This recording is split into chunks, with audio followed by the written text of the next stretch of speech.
was trying to pick the lock. A couple of times I found traces of shoes on the mat, although it seemed to me that I put it a little differently. One evening when I came home I saw splinters near the entrance, as if someone had tried to insert a lockpick and damaged the tree. I began to tremble seriously. I was literally afraid to go out in the evenings. A friend suggested that I change the locks, and I did so, but the feeling that I was being watched did not go away. I thought, what if my mother-in-law has hired some friends to intimidate me? Maybe I was overreacting. But those strange words I heard even then near the entrance made me understand that they wouldn't stop at the usual threats. My husband never came to see me, only occasionally wrote, occasionally called, trying to find out if I had changed my mind about doing everything right. I always said, no, I haven't.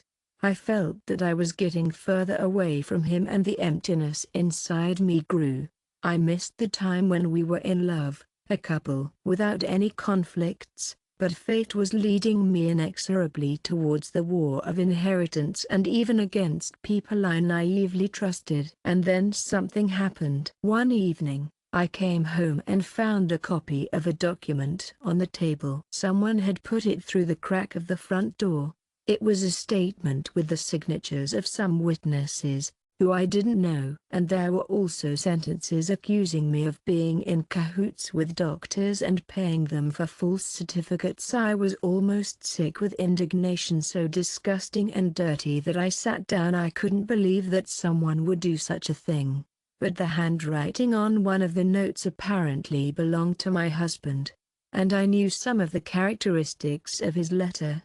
So if it was all fake, then he was in on it. I began to swim before my eyes. I called a friend and told her that I thought I was close to going to the police. She agreed that the situation was terrible, but warned that you had to collect evidence. Just bring this piece of paper. It's not a fact that the police will open a case, but it's better to record everything that happens at night. An extra chain and improvised means so that no one can break in at night. I slept restlessly. My nervous system was at its limit. It took about a month. My mother-in-law seemed to be hiding, but I didn't know where she was. And one day, when I was coming back from work, I suddenly heard someone following me. I turned round and went upstairs, and when I reached the landing I saw a man standing near my door. He was wearing a hooded sports jacket, and when he saw me he jumped and went down quickly. I didn't even have time to scream. It all happened in seconds,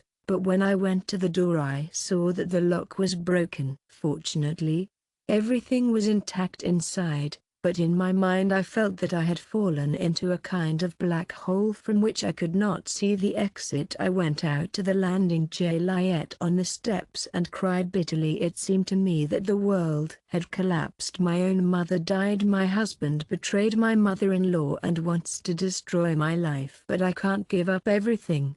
I can't leave the city. I can't just give up the apartment because it was the last thing left of my mother. The next day, and about the persecution, I hoped that at least some patrol would show up here, or the district police officer would take an interest in the situation. There is no damage yet. There is no conflict. We will certainly check, but there is little evidence. There are no surveillance cameras at the entrance. If there are suspects, you can go to the hood. I knew it was useless. Yes, I could name my mother-in-law and my husband as the main enemies, but they would have had an alibi. They would have made me look crazy. I left the police station with a feeling of absolute despair.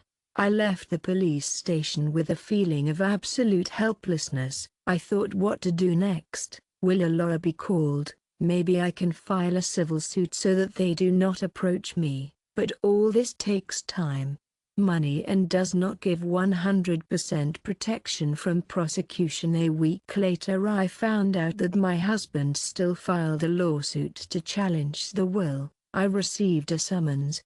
I thought it was a reality, but it was not. I thought it was a joke, but it was reality. His argument was that my mother had not realized that she was signing a will, that I had allegedly influenced her morally, and that my mother had repeatedly expressed the suspicion that her daughter wanted to take all the property and throw the old woman out on the street. Another lie, but apparently they found some witnesses who confirmed the deception, and now I was waiting for a long trial with my mind screaming. But I clenched my fists and realized that right now I should fight for the truth and for my mother's memory, because if I give up, my mother-in-law will get an apartment and money, and I will be left without anything. I almost didn't talk to my husband. I only received summonses and calls from his lawyer at work. My productivity dropped. I was called by the boss a couple of times to talk. I cried and couldn't explain what was happening. I thought they would fire me to go somewhere else, but I understood that the trial would require my presence. A friend who saw my condition all the time supported me by reminding me,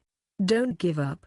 It's still your life and your possessions." I found the strength, I think because of her warmth and support, and yet, depression set in. Sometimes I asked myself, maybe my mother-in-law is right. If I give everything to my husband, they will just leave me alone and I will return to the way things were before. But then I realized that nothing will be the way things were before. I will not be able to forgive such a betrayal. Any concession now will only spur them on to further terror. The court session was scheduled for the beginning of the fall, in painful uncertainty, and it seemed much further, but my mother-in-law found new ways to annoy me.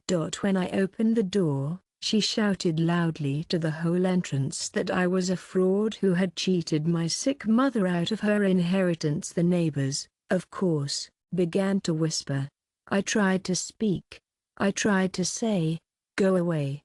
I'll call the police," but she grinned. "You're afraid of the truth. Yes, cool.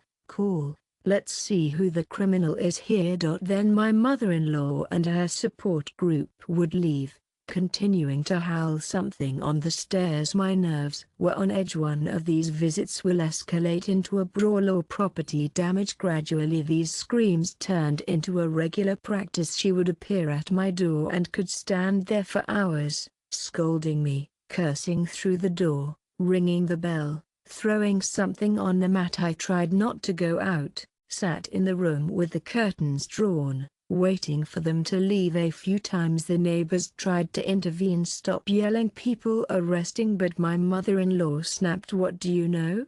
It's such a family tragedy," and they left, not wanting to deal with a clearly unstable person. I felt like I was going crazy. I completely lost my appetite at night. I could barely fall asleep. In the morning I could barely get up. I looked at myself in the mirror. My face was haggard, my eyes were dim, but I understood if I gave up everything now, I'd have to start all over again. I understood that if I gave it all up now, I would regret it for the rest of my life. And then a turning point happened. In the evening, as I was leaving the entrance to go to a lawyer's office, my mother-in-law caught up with me and grabbed me by the sleeve of my jacket and turned me around. She hissed, "You really think you can have it all? Why on earth would you want to compete with our bloodline and ruin my son's life?" I twisted my arm and yelled, "Don't you dare touch me," she continued. "My son deserves this apartment and you are nobody. Why do you need this property just to show your power? You are worthless without my money and my connections." I replied that I owe nothing to anyone and what I have is the memory of my mother. And then she suddenly came close to me and looked at me with evil eyes. She blurted out, "If you don't sign the papers, I will personally make you regret being born." She reeked of hate and I was really scared that she might grab me by the throat. But then a car pulled up and a friend got out. She promised to let me down. My mother-in-law recoiled and quickly walked away. I got into the car trembling with fear and my friend froze in amazement. "Is this your mother-in-law?" I didn't know what to say, which was even more frightening. The next day, my friend and I finally met with a lawyer to discuss the course of the trial, and he asked me to tell him everything that had happened. Such cases often take years. If the other party arranges delays and files complaints, be mentally prepared, But if the will is drawn up correctly and there is all the evidence of your mother's sanity, the chances are small, although you will spend a lot of nerves. I knew that this man was right, and at the same time I knew that my mother-in-law didn't just want to cancel the will, she wanted to force me, so even if the court sided with me, they could go the other way, and so her voice echoed in my head all the time. You'll regret being born like this was a curse. I decided to prepare myself. I started gathering information about my mother's health to find doctors who remembered her in the last weeks of her life. It turned out that the doctors were willing to confirm her legal capacity because she had made decisions up to the last moment, including consenting to procedures and paying the bills herself. I calmed down a little, realizing that we could defend the truth in court. But had he completely lost his conscience? In my heart of hearts I hoped that my husband would come to his senses and apologize and put an end to his machinations. But no time passed and he continued to play along with his mother. The only thing that comforted me was that he did not go to the apartment, did not call me 100 times a day, but acted more and more through lawyers. My husband's father-in-law appeared on the threshold, a man who was not very talkative, always stood in the shade. I found him when I opened the door in response to an insistent call. He stood and shifted from one foot to the other. Let me come in? He asked quietly. At first I wanted to refuse, but curiosity took over. What do you need? I asked as he cautiously entered and looked around. He said he wanted to talk to me without witnesses. I was suspicious but motioned for him to come into the living room. He sat down on the edge of a chair and in a deep, tired voice confessed that he did not support the methods his mother-in-law was using, but he could not contradict her because she was not giving him peace. It sounded as if he had been afraid of his wife all his life, and now that she had started a war he didn't know where to go. Understand, he said, I don't want your life to fall apart. But my wife is very stubborn and she thinks you want to leave our son with nothing. Why do you think I should give him everything all of a sudden? This is my rightful inheritance. He spread his hands. I understand that this is your business. Perhaps you could agree that some of the money go to him. My wife is sure that our son will not be able to get back on his feet without these funds. He has a business idea there, but there is no capital, and your husband is really counting on your support and mother's ears. Here I listened and understood that I was facing a person who may really want to settle the conflict, but at the same time is offering nothing other than how to give them money to leave them behind. I asked bluntly, do you understand that your wife and son are now only putting pressure on me, threatening to sue, spreading lies, and all for the sake of money? Is this normal? Because even if I wanted to help my husband with the business, is it possible to achieve this through blackmail? The father-in-law lowered his eyes. Probably not. I'm just tired. Understand, you mother-in-law has always been a difficult person and now you're angry too. I wanted to mitigate the situation somehow. If you found the strength to compromise. I asked with pleasure, what do you propose to give a good half of the inheritance so that they leave me behind? He was silent as if confirming no. I went on. I continued, that's not a compromise. That means I allow you to extort money from me. That's not going to happen, and I have no desire to share anything with them. If they act in such a way, it's over. My father-in-law sighed. I'm sorry, I'm afraid she won't back down. I just shrugged. I don't care how much she torments me anymore. I won't give up. He slowly stood up, thanking her for listening to him. I slammed the door behind him, and once again there was a silence filled with my resentment, because even my husband's father, who seems to understand the injustice, cannot influence this woman and her son.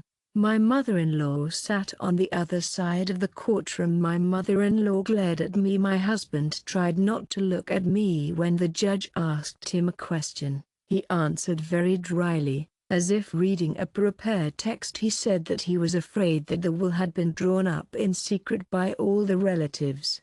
A lie. A blatant lie, but I clenched my fists under the table and reminded myself that the truth was on my side and sooner or later it would come out. The judge called a retrial for the next date and everyone dispersed as we walked down the stairs.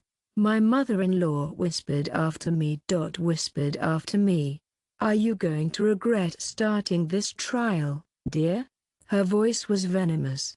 And after that I tried not to show up where I was supposed to be, face to face with them, so as not to hear their insults.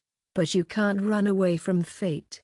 A few days later, I was going to the shop near the house, and I felt a hand grab me. My mother-in-law turned around, and next to her was an unknown woman. "There she is, look how she pretends to be decent." My mother-in-law. "Why did you make my mother sign a will? I guess you promised her mountains of gold." I realized that this was another accomplice of theirs, probably a perjurer. They were preparing for trial. My heart was beating fast with horror. I just said, "Don't touch me." I heard my mother-in-law laughing angrily behind my back. This persecution was already becoming public. I didn't know where to go. The second meeting in court still didn't clarify the situation. The hearing was delayed. Their lawyers filed a petition asking for a postponement to gather more evidence. I understood that the goal was to exhaust me, to make me suffer, and yet I insisted that the judge set a time limit for the presentation of this evidence. In parallel with the presentation of this evidence, I was living like a volcano. Every night I was afraid that someone would knock on the door, and my mother-in-law kept coming to the entrance to spread gossip. At one point, some neighbors stopped greeting me. Apparently after listening to her stories, one even said, "We heard that you cheated on your own husband by taking the family's money. This is not good." Young woman, I tried to object, but I knew that sometimes it was pointless to prove something when people already had the impression. The feeling of isolation grew stronger. One night I woke up to a loud knock at the door. Someone was banging on the door, shouting that now. I called the police, but by the time they arrived the noisy guests had disappeared. Sure enough, my mother-in-law came with someone, but I couldn't see them. I tried to explain something to the police, but they just said, "If they come again, call earlier, we'll try to catch them on the spot." I was desperate. This harassment was making my life miserable, and the lawyer advised me, "Maybe you should go somewhere and rent an apartment in a different area so they don't know the address." I was afraid that it might be broken into, occupied, or even set on fire, that my mother-in-law was capable of extreme measures. I no longer doubted this. The third court session began calmly. My mother-in-law and her husband and their lawyer said that they had a new witness. She said that the mother was in a deranged state, confused in dates, and the daughter brought some notary lies. I could not stand it and almost broke down, but my lawyer calmly asked the judge to verify the authenticity of her evidence and to request medical documents from the hospital. The judge agreed, but of course postponed the decision. As I was leaving the hall I heard my mother-in-law hiss as she passed by, "Don't expect the doctors to be on your side. We have our own connections." I knew she was trying to break me mentally and kept myself in check, but in my heart everything was boiling. So it was almost the whole of September I lived between work, court, anxiety, letters from lawyers. My strength was running out. My only regret was that I couldn't talk to my late mother. She would surely have found words of support, but somewhere in the depths of my soul there was a tenacity. Probably it was this part of my mother's will that I inherited. I collected all the medical records, got certified statements from a psychiatrist who had recently examined my mother. I was perfectly sane. Yes, my heart was hurting, but my mind was clear. He acted like an enemy in court, with unbelievable composure, looking me in the eye when I gave an explanation. Once I told him in front of everyone, "Why are you lying that we didn't discuss the will? You knew about it from the beginning." You knew that my mother was ill and never asked for a share." He turned away and just said, "I don't remember talking about how much greed can change people." At the end of October, the court announced that, according to preliminary data, the will was indeed legal. This was encouraging, but the mother-in-law and the husband said that they still had incontrovertible evidence of forged signatures and demanded that a graphological examination be ordered. The judge agreed with them, and when I felt that this could go on indefinitely, my mother-in-law was almost open in court. She said that she would spend any money but get her way, and I understood that my budget was limited, that I could not hire super smart lawyers, but I still hoped that the truth would prevail. Against the backdrop of this judicial red tape, I began to notice I thought maybe she had decided to take a break and focus on the trial, but the anxiety was not there. But the fear did not leave me, and as it turned out, it was not for nothing that one of the November evenings when I returned home I walked into the entrance and saw that the door to my apartment was ajar. My heart skipped a beat. I knew for sure that it was locked, but in the back of the apartment I heard footsteps. I quietly approached and saw a female figure. It was my mother-in-law. She was rummaging through my drawers, sorting papers. I froze in disbelief. Then I saw my husband standing next to me. He was twirling something in his hands. I think it was a laptop or a hard drive. They were so excited that they didn't notice me. I tried to take a video on my phone to capture them, but at that moment my husband turned around, saw me and dropped the laptop on the floor. "What are you doing?" the mother-in-law shouted, turning around nervously. "She's here," my husband shouted, and I resolutely ran in screaming. My mother-in-law cursed, grabbed my husband's hand and dragged him to the exit. But I was standing in the doorway.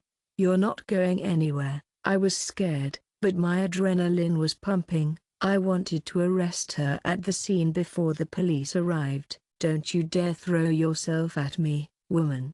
And she pushed me so hard that I almost fell. My husband tried to grab my arm to pull me away, but I started screaming, "Police! Police! Help!" Hearing the screams, the neighbors jumped out onto the playground. They were confused when they saw this scene. The mother-in-law realized that she could now be caught and literally broke past me, driving her elbows into her husband's side. The husband ran after her and they disappeared into the opening of the stairs before anyone had time to catch them. I stood holding onto the wall and realized that I had red marks on my hands from my husband's hooks and my side was hurting from my mother-in-law's blow. The neighbors looked at me with round eyes. I asked in a trembling voice to call the police. Someone called, but when the police arrived, my mother-in-law and her husband were already far away. I wrote a report about the burglary, showing the damaged lock and the chaos in the apartment. Fortunately, I really managed to shoot a short video where you can see the face of my mother-in-law and,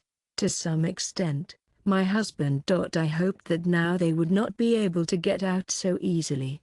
But my mother-in-law and my husband could claim that this was their home, that I was their wife and daughter-in-law, that they had the right to enter. The police officer who questioned me asked me a lot of questions, trying to find out. I showed the video, but it was all filmed there. You can see my mother-in-law's face, but it's not clear how they got into the apartment. They could say that they had a key, although that's unlikely. Of course, because I changed the locks. As for the neighbors who saw them running away, I still wondered in my heart if they would keep quiet, and at that moment I realized that this was already over the top. They would stop at nothing and maybe I should finally go on the warpath full force. There was no point in pretending that the problem would suddenly solve itself. A week after these events, I found out that my husband had suddenly started actively looking for me. Apparently he had found out that a case had been opened and wanted to settle the conflict. He called, left messages, asked to meet to talk. I didn't answer. One day he came to my office. I saw him as I was leaving the office. He was standing at the door, obviously waiting. "Let's talk." Without unnecessary ears, he said calmly, Why did you break into my apartment? I demanded an explanation. He began to justify himself. It wasn't me. My mother insisted she thought you had some papers that would refute everything in court and wanted to find them. I didn't want to go, but she threatened me. I listened and didn't do anything. I listened and did not believe my own ears. Your mother threatened, and what do you have? His voice is not present. Maybe you have a gun to the temple. He hesitated. Understand. I depend on her. We have a joint business project with her money and so on. I was no longer interested in his explanation. You crossed the line. We can make a deal. I promise you'll get the best of it. We just want some money. The words made me shudder, meaning he saw me only as a purse. Go away, I said. There is no deal. He tried to touch my hand but I pulled away. Don't you dare touch me. It's too late. You'll ruin it yourself, Lee. And I turned away. He said something but I didn't hear it. I quickly walked back into the building, leaving him on the street. Tears choked me. My heart was beating so hard it seemed to jump out of my chest. When it came to the fourth court session, the situation began to clear up. Not in favor of my mother-in-law and my husband. A graphological examination showed that my mother's signature was real, not a forgery. A psychiatric examination confirmed her sanity. The judge pressed the perjurer with questions, and her testimony began to get confused. In the end, the judge said that he no longer intended to delay the trial. There were no really strong arguments on the plaintiff's side. I saw my mother-in-law shoot lightning bolts with her eyes. My husband sat hunched over. His lawyer seemed not to be happy that he fit in. Obviously, some of their evidence fell apart. When I carefully checked every word of the perjurer with the help of a lawyer, the judge postponed the meeting, saying that they were preparing a final decision. But it is possible that I left the hearing with a sense of relief. It seems that everything will be recognized as legal, but I was afraid that my mother-in-law would be found guilty. In December, just before the new year, I received a message from my mother-in-law. Come to our house. I need to talk. I will be alone. I will tell you everything as it is. I read and shuddered. Why is she calling me to her and even promising that she will be alone? Because before she only shouted that she did not want to talk to me but wanted to force me. She showed a message to a friend. She said, "It's like a trap. It's better not to go. Let her write what she wants. Let her call." I thought, what if she wants to confess everything, can finally understand that nothing will be achieved, and asks me for reconciliation? I had the choice to ignore or go. In the end, I decided to take the risk and went. When I went to her apartment, or rather to my father-in-law's apartment, I was met by my mother-in-law. She led me into the living room, motioned for me to sit down, and then she crossed her arms and got right to the point. "I take it you're going to win the case. I'll make sure that I'm photographed with one of my former classmates." He walked me home once and we just hugged goodbye. Nothing wrong with that, but of course, the pictures are ambiguous. So what? I asked. My mother-in-law smiled maliciously. "And the fact that I'll give these pictures to your husband and point out that you had a lover, and then there will be a rumor that you cheated. I can even make fakes to correspond. Do you want it, or better carefully sign the documents on the division of money?" I sat there stunned by such impudence. "You're out of your mind," I finally squeezed out. "We've already got everything falling apart. What difference does it make whether I cheated or not?" He sued me. His mother-in-law narrowed her eyes. Her eyes narrowed. "Yes, but among the people you will be." I was looking for an excuse to deceive a decent man. "I'll spread rumors so that no one will want to deal with you even at work. You can't hold on if everything is organized properly. It won't cost me anything." I felt everything turn cold inside. I found it hard to believe that she stooped to blackmailing with intimate photos, even though there was no nickname. Intimacy was just hugging as friends, but she could concoct any lie with all my willpower. I replied, "Do whatever you want. I won't sign anything. You've already committed the crime by breaking into my apartment and threatening me, and all these lies won't save you from the court and blackmail is another article." My mother-in-law turned purple. "Oh, you're okay then, but remember the consequences will be irreparable." I got up but she wouldn't let me go to the door. She said, "You won't leave until I pass by." Without paying attention, my hands were shaking, but I tried not to show my fear as I opened the door and walked out. "You'll regret this. I swore I'd grind you to dust." The door slammed behind me. On the stairs I sank down on the step, breathing deeply and trying to recover. I'd never been in such a situation in my life. Threats of blackmail. Where was I? Even after that meeting I decided I couldn't do without serious legal help. I contacted the lawyer who told me about the blackmail, and he said that in principle you could file a complaint, but unfortunately there are a lot of such cases and the police often do nothing until there is direct evidence of blackmail. The lawyer replied, "The main thing is that they use threats. Slanderous information. The problem is that your mother-in-law probably won't admit it openly, and we don't have an audio recording or witnesses. Nevertheless, we can try." I was getting sad. I was going step by step down the road of lawsuits, slander and blackmail, but I couldn't back down. They wouldn't leave me alone. Soon, the next inheritance hearing, I was prepared for anything at this meeting. But to my surprise, my mother-in-law and her husband were very quiet.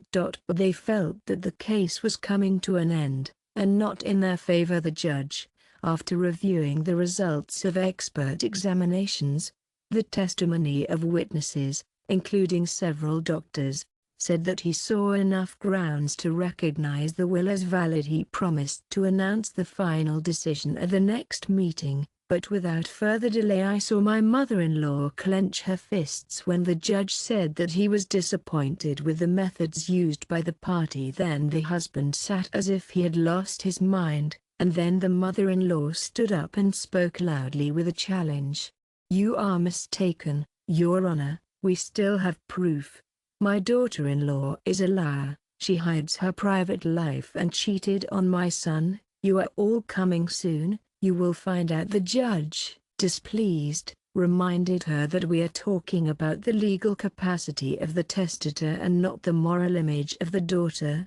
But the mother-in-law did not give up. The mother-in-law did not let up. I felt that she was going to the bank. The judge waved her off and said that all personal showdowns should be kept to yourself and postponed the meeting. When I left the hall, I did not support her words. For several days I lived in fear, waiting for her to post some photos slandering me in front of my superiors, neighbors, friends. But nothing special happened except that in social networks someone created a page with my name and started publishing provocative posts. Allegedly I write, "My husband is not a real man. I haven't seen him for a long time.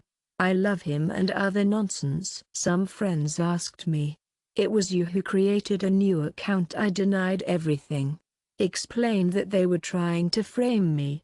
I took screenshots and sent them to my lawyer. He said, "Well, an attempt to discredit, collect all the facts.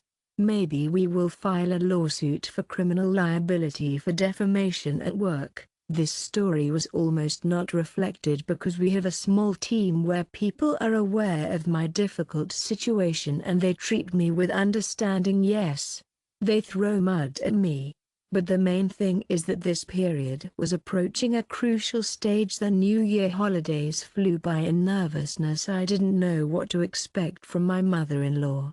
But there was one bright moment. On the evening of December 31st, I placed my mother's photos on the table and mentally asked her forgiveness for not being able to maintain family harmony.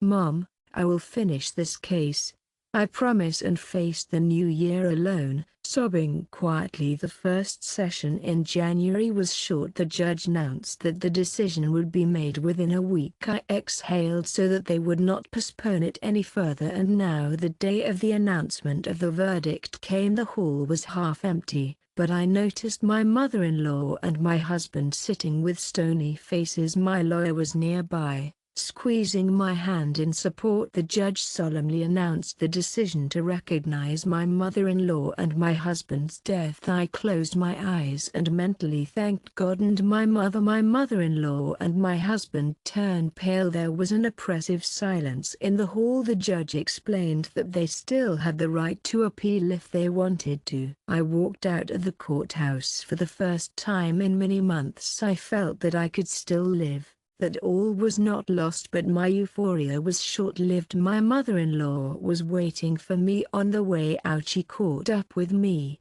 grabbed my shoulder and hissed, "You bitch. Don't expect a quiet life. I'll do anything to get your husband what he needs." I pushed her hand away and just said, "One more touch and I'll call the police." She humiliated me with a hateful look and left. She humiliated me and left. And my husband followed me. This time I was no longer afraid. I felt that if they had the audacity and strength, they might try to challenge me again. The decision of the higher court to continue blackmailing me, but the law is still on my side, and that gave me strength. The next few weeks passed relatively calmly. My mother-in-law and husband did not appear at my home or at work, only in social networks. Some unknown user continued to publish nasty things about the dishonest daughter who robbed the family, but I tried desperately and prepared some new attack. One evening my father-in-law called me and quietly asked me, "Why did you do this to me? As you hope in order." I was surprised by such a call. I replied as yes, as you can see, the court won. He paused and then said, "I want you to know that I'm sorry for what happened, but she won't be satisfied unless she gets what she wants. She has some connections and she could hurt you." I thanked him for the warning, but I didn't know what was stranger to me, whether he was secretly feeling sorry for me, or just another way to intimidate me. But as the days went by and they didn't start any new trials, I started thinking about filing for divorce, because it was impossible to live in a marriage after all. My stomach fluttered. My God, have I really lost my husband, with whom I was once happy, but he chose this path with such a family? I see no future. I decided that as soon as I stabilize my mental state and solve the problem of the security of the apartment, I will take a step towards the official dissolution of the marriage, and then, one seemingly cloudless day, I will forget it. I was coming home from work. It was already dark. I was going to my room, when suddenly I heard a familiar whispering outside the door. This mother-in-law was listening to something hot. This mother-in-law.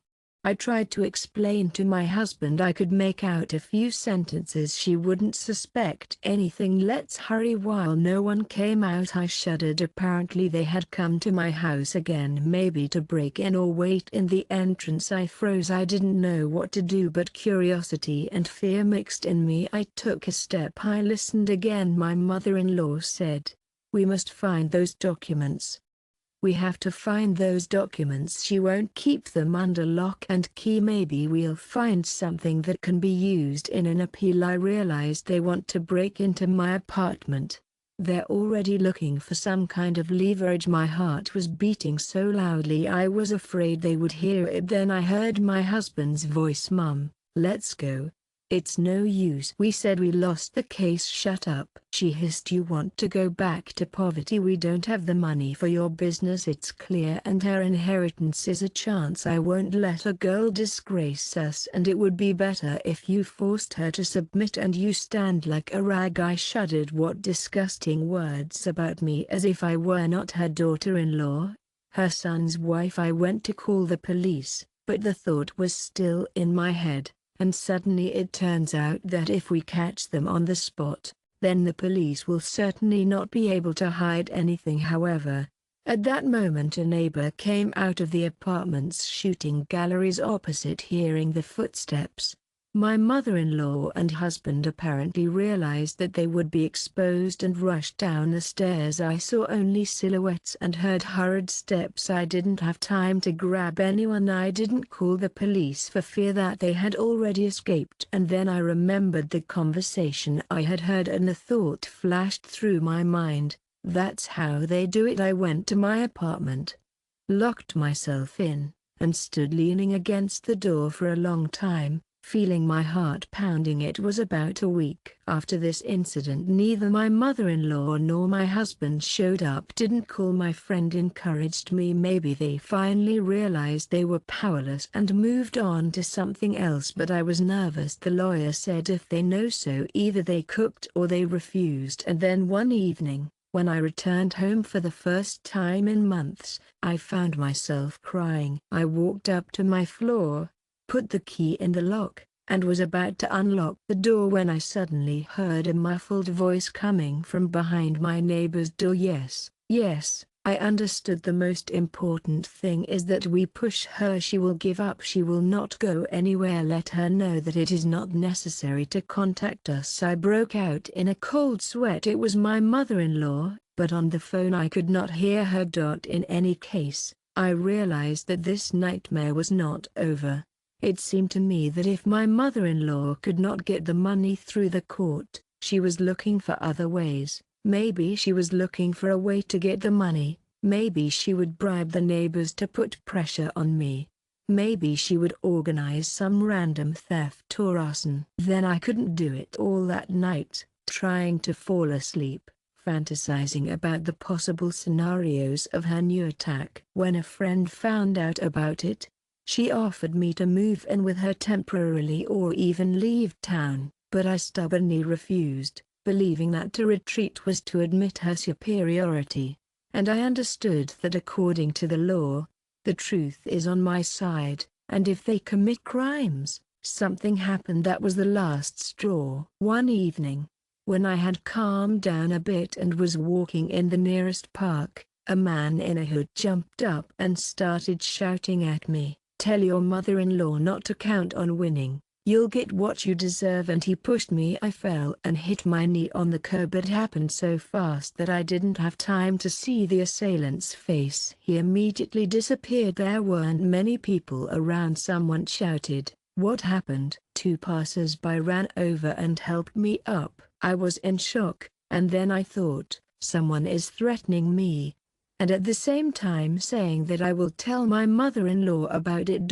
Or this is a new form of blackmail, so that I do not relax. I did not have the strength to understand. I could not understand who it was. About the attack described that the conflict is related to my relatives, but there is no evidence that this is their person. The police, as usual, asked for details, said that they will check the cameras on that street. But who knows if it will be useful. A friend insisted, all this already real threat to your life. I was tormented by doubts because my mother left me an apartment, and as a result I have to run for my life as if I were guilty. But safety is more important. I agreed. Okay, I'll move in with you temporarily until I figure out what to do next. Maybe it's time for me to file for divorce and move to another city. Hard thoughts tore me apart. On one side pride whispered, "Stay strong." On the other side I felt like I was being punished. On the other hand, fear for your own life made me run away, but fate decided otherwise. Before I had time to organize everything, I unlocked the door, walked into the hallway, turned on the light, and then froze. I heard voices coming from the bedroom. I was afraid of the apartment. I wanted to run out, but curiosity got the better of me. Maybe this mother-in-law and her husband had broken the lock again. I cautiously walked down the hallway and saw my mother-in-law standing by the open door. How did they get in? I changed the locks several times, forged a key, or hired a burglar. My heart sank somewhere down. I grabbed the phone to call the police but did not have time. Mother-in-law noticed me and rushed in my direction. "Oh, you just got back in time." My husband grabbed a folder from the table with some documents. "I think they were my mother's letters," I shouted. "Put it down now. You broke into my apartment." He turned pale, but didn't let go. "Mom, let's go," he said, but his mother-in-law screamed, "No, first she will agree to give everything." I grabbed the phone and started to dial 02911. "Don't you dare.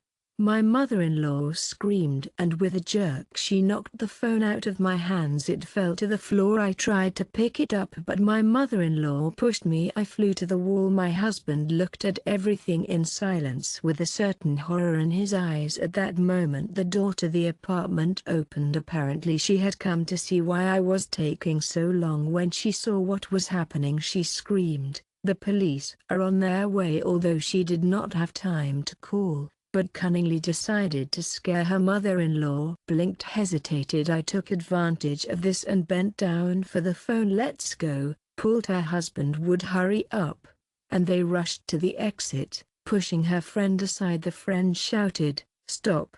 But they were already gone. I grabbed the phone with trembling hands. This time I really called. When the police arrived, my friend and I explained everything. Showed signs of forced entry. The room was a mess. The folder with my mother's correspondence was missing. They stole it. Of course we filed a complaint showing everything as it is, and this time I had a witness, a friend. They ran out. The police recorded her testimony, photographed the signs of forced entry. "Now someone can really take them away," I said to my friend in a trembling voice, but she shrugged her shoulders.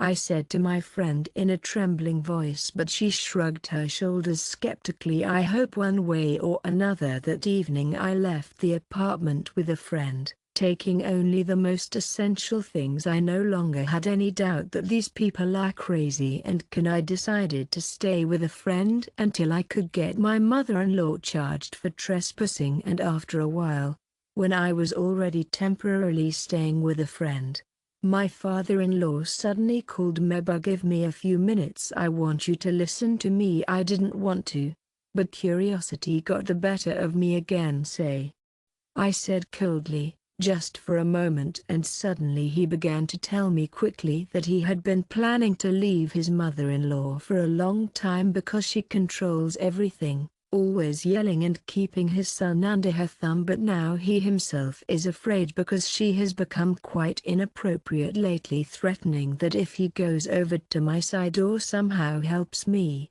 she will destroy him as well. "You know she's capable of anything," my father-in-law said plaintively. "I'm trying to stay out of it, but she's putting pressure on me, too. She thinks I should find a way to get you to sign over at least part of the estate to your son. Otherwise she doesn't know what she'll do." I just smiled bitterly. "Your wife is a grown man. If you can't stop her yourself, what can I do to help?" He begged me, "Look, if you can somehow agree with her, give her at least half of it. She can back off and we can all get out of this hell." It was funny, he didn't understand that after all the horror I wouldn't give them a penny. I hung up the phone. That was the end of the conversation. A few days later I got a summons from them. A few days later I received a summons from the police. They called me for an additional interview. I thought that the case was finally starting to move. I came and began to testify about the second break-in. Told everything in color. Called my friend. A witness said that they had stolen my documents, and then the police officer told me, "We will check everything," but I received a counter-statement. "Your mother-in-law claims that she came to you for family matters and that you attacked her yourself and that she was only defending herself." I almost choked with indignation that she broke into my apartment and beat me up for a lie, but he spread his hands. "That's why we're investigating. The parties are making contradictory accusations. You say that they broke down the door and she says that there was no one there. They say that they broke down the door, and she says that there was a key and that you were warned about the visit in general. An ordinary family matter." I realized that even now they are trying to present me as the aggressor. Surely my mother-in-law wants to confuse me and deflect the accusations from me. I was ready to scream somewhere. Flickering faces. Although it is not the most clear, the policeman took the information, but everything indicated that the case could drag on. So January and February passed in endless visits to the police, communication with a lawyer, living on suitcases with a friend. I almost did not go to my house, afraid that I would find my mother-in-law again. When I went near the entrance, looked at the windows, There were lights on. I was afraid maybe they took my apartment. I was afraid that they had taken my apartment. He could check the door with his lockpick, according to the law, since there is a statement, but there was no one inside. Apparently the lights were turned on to confuse me, or maybe they ran away when we appeared. I didn't know what to think. It seemed that the end of this drama would never come, all the hooks, all the threats and traps, but when suddenly the phone rang, the number was unknown. I thought it might be some kind of advertising robot, but I answered and heard absolutely no answer. A familiar female voice: "Hello, my name is Irina. I know your mother-in-law, and I am sorry, but you should know that she plans to frame you." I went cold. "What do you mean?" I asked, slightly stuttering with fear, and the woman said that my mother-in-law is looking for people who for a certain fee will sign a false certificate against me, to accuse me of fraud in the theft of some family values. "I accidentally found out about it," said Irina. "And I think that you are afraid of me." Irina said, "And I think you should be warned. I would not get involved, but my conscience does not allow me to be silent. This person is ready to pay for any dirt just to get away with getting your inheritance." I exhaled. "Thank you for the information, but what should I do?" "Just be prepared," the stranger replied. The stranger replied, "Perhaps it will be useful for you to record all conversations, save all documents, and better change the phone number so that it does not reach you directly. I can say no more. Take care of yourself." And the phone hung up. I put the phone on the table with a trembling hand. My friend asked me what had happened, and I told her about the conversation. Her friend's face turned pale, so she went out into the open. "You must be doubly careful." I wrote a report to the police stating that I had been informed of the impending provocation as expected. They shrugged and said, "When the real facts come, they will come."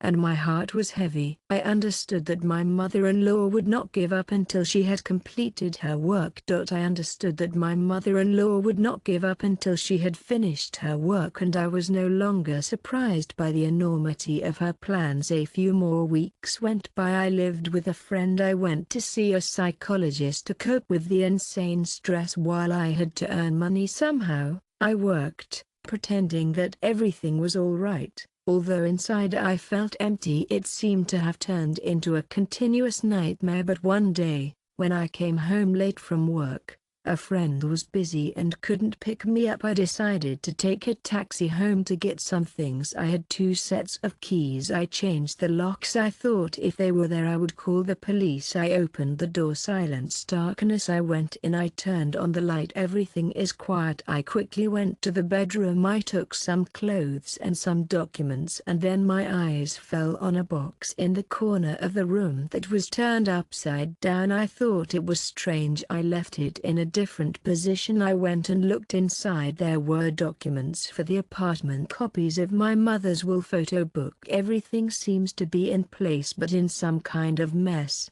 Obviously they had gone through it again.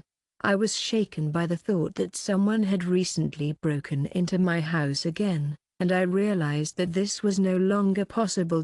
I was thinking about this as I left the apartment and went downstairs, when I heard a familiar female voice saying, "Until she agrees, we'll make her life unbearable." I thought it would all end in court.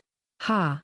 I'll take her out, and sooner or later she'll come crawling to me on her knees. I froze. It was my mother-in-law. She was talking. Maybe she was talking on the phone or to someone I didn't see. Her voice came from around the corner of the staircase. My heart was pounding. I quietly went down and looked out. She was really standing there with the phone to her ear and next to her husband. At that moment I slipped on the step and almost fell, making a loud rustle. They immediately turned around. When my mother-in-law saw me, she said, "I'm sorry." When my mother-in-law saw me, she frowned. "Oh, she came alone," said my husband, but without the same confidence. There was fatigue in his voice. And my mother-in-law said, "Well, I understood that the entrance was dark.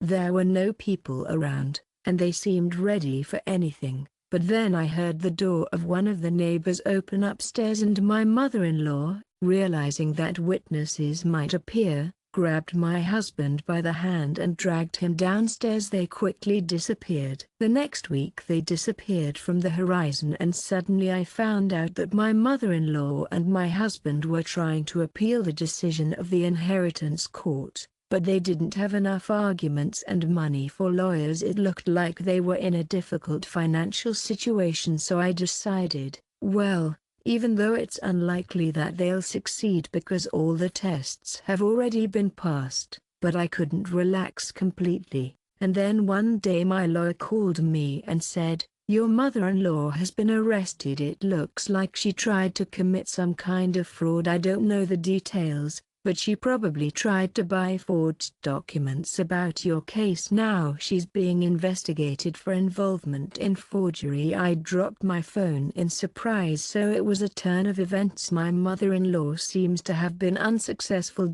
My husband also disappeared, apparently scared. Then it turned out that my mother-in-law had really been arrested, and now she was facing a criminal case. The lawyer said that if everything was confirmed, she could go to jail for forgery and fraud. A strange sense of relief arose in me. Maybe now I can live in peace.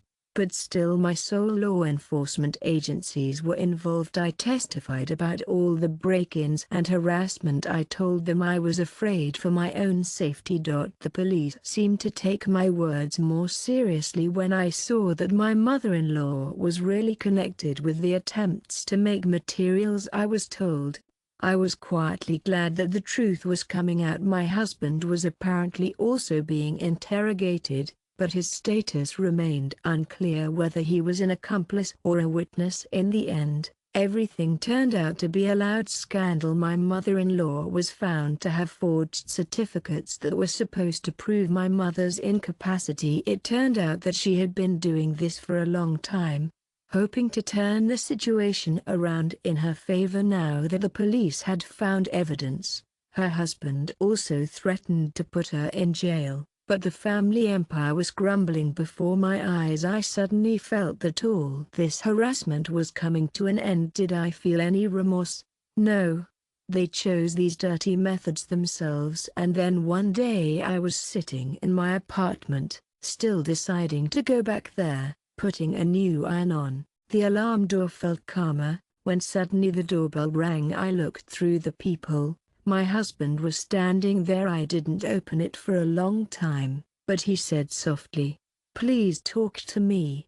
Please talk to me. This is important." I let him in. He looked emaciated and haggard. "I don't know where to begin," he said with his eyes downcast. "You have nothing to tell me," I replied dryly, but he continued, "Mom, they can put you in jail, but that doesn't matter anymore. It's important what I wanted to tell you. I understood everything. I realized that I was blind. Forgive me, if you can forgive me, if you can forgive me after all you've done. You broke into my house, you stole my papers, you sued me, you wanted to take away my inheritance, and now you come to ask for forgiveness." He's turned pale. He turned pale. "You're right, I did hurt you, but you have to understand my mother has always had power over me. I was dependent on her financially, morally. I understand what's wrong. It's just that now her world is cowardly. Can you give me a chance?" I shook my head. "No, I can't. Too many wounds. I'm filing for divorce. It's all over for me." He nodded, wiping away his tears. "I love you," he said softly.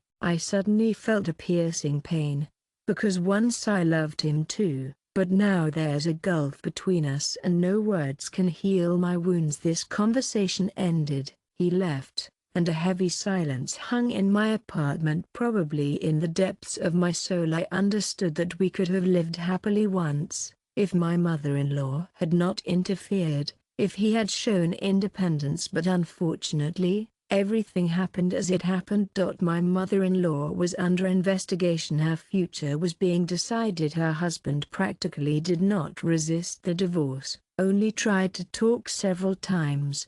But I remained adamant. After a while the investigator called me and said that they were transferring the case to the court. accusing my mother-in-law of a number of crimes, including forgery of documents and illegal entry. They would still take statements from me. Then everything would go according to procedure. I silently thanked fate that the darkness was beginning to dissipate. The lawyer said, "You did the right thing not to give in to her blackmail. Now she will probably get what she deserves." And then the day came when I really felt relieved. I received an official divorce certificate. I am free from this marriage, from these humiliating relationships that destroyed me from within. And for the first time in a long time, I walked into my mother's apartment and felt no fear. I looked around the walls, smiled at the photos on the dresser, and said softly, "Mom, it's over. Mom, it's over. Everything you left was left to me as you wanted. I'm not afraid anymore." I had a lot of questions about this story. Why was my mother-in-law so cruel? Where did she get so much anger? And then I came along, and suddenly she got a big inheritance, and her son turned out to be secondary. It was humiliating for her, and she decided to show the worst of it. It took me a while to recover from all the shocks I had experienced. Sometimes I still shuddered at night, as if I had heard her screams in the hall or felt her husband's grip on me. I returned to normal life. I changed my image, changed my phone number, put on a new costume. Changed my image, changed my phone number, put good locks and alarms on the doors, got a big dog, a boyfriend who helps me to feel safe, and gradually learned to smile again. I learned to believe that not all people are so cruel. It will take some time before I finally regain my composure, but I have already taken the most important step. I did not give up my mother's gift to those who were willing to trample on my honor and dignity. Yes, I had to go through blackmail, threats, hacking, lawsuits, and betrayal, but I persevered. And now when I remember my mother-in-law's screams that "you must give everything to my son," I feel that only she has no right to take away what is rightfully mine. I had to pay dearly to lose a husband who was not what I imagined, but maybe it is for the best, because a person is not a good parent who cannot support you in the most critical moment does not deserve to be called your favorite. Now I live alone but free from humiliations and dictates. Before I end my story, I would like to say that looking back, I understand that the most difficult thing is to face your native family, even if through marriage, which suddenly becomes your enemy. You used to believe in the fact that the family is a shelter, but it is not. This is not only psychologically hard, but it also destroys your view of the world. But after going through hell, I was convinced that the truth and the law have weight if you do not give up. Yes, the process is long, the nerves burn. There are moments of despair, but in the end, the darkness cannot win completely if you fight.